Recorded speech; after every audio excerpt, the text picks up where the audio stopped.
Hello everyone. We have started chapter number 2 of class 9th is matter around us pure. In my previous video we have done how to calculate the concentration of the solution. Now move to the next topic, saturated solution. What do you mean by saturated solution? In simple terms, I can say a solution which contains maximum amount of the solute dissolved in solvent in a given temperature, which cannot be dissolved any more solute at that temperature. For example, if we have to dissolve 10 spoons of sugar in a glass of water at 100 degrees Celsius, if we dissolve more than 5, it cannot be dissolved at the same temperature. Means at a particular temperature how many sugar spoons will be dissolved, and after that cannot be dissolved at a given temperature at 100 degrees Celsius. That will be of the saturated solution. Now the unsaturated solution, a solution that can be dissolved more solute in it at that given temperature. Unsaturated solution, a solution which temporarily contains more solution than saturation level at a particular temperature. For example, when we heat any of the substance, for example say in boiling water, temporary sugar can be dissolved just because of the temperature, 100 degrees Celsius temperature, but after some time when water cools down, you will see the sugar crystals into it. Means temporary solute can be dissolved more than the saturation level, but after that it will remain the same. Now the solubility of the solution. What do you mean by the solubility? Solubility means maximum amount of the solute in grams. Solute in grams which can be dissolved in 100 grams of the solvent at a given temperature to form a saturated solution is called the solubility of the solute in that solvent at a particular temperature. Got it?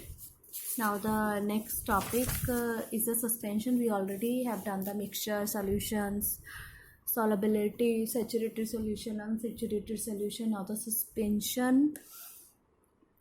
Suspension is a heterogeneous mixture in which the solute particles do not dissolve but remain suspended throughout the bulk of the medium.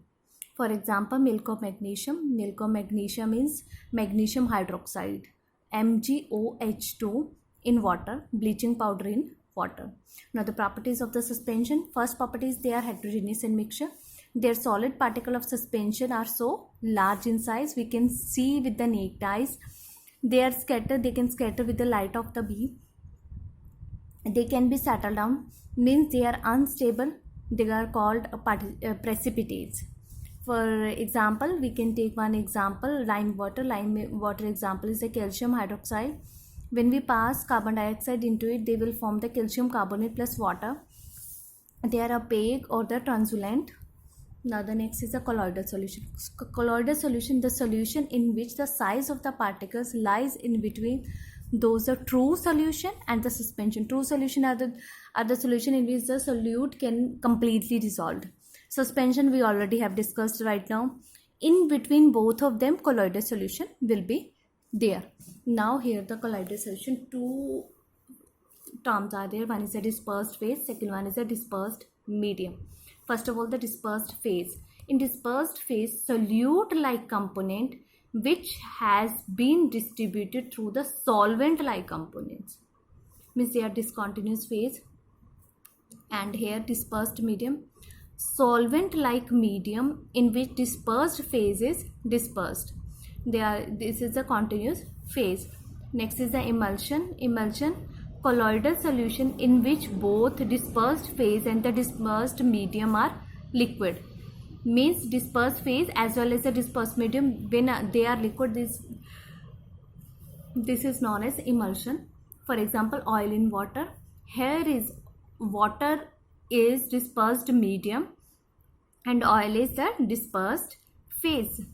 Now the emulsifiers. Emulsifiers, the substances which are added to stabilize emulsions. The properties of the colloids. First property, they are heterogeneous mixture. Size of the particles are in between 2 and the suspensions can pass through the filter paper.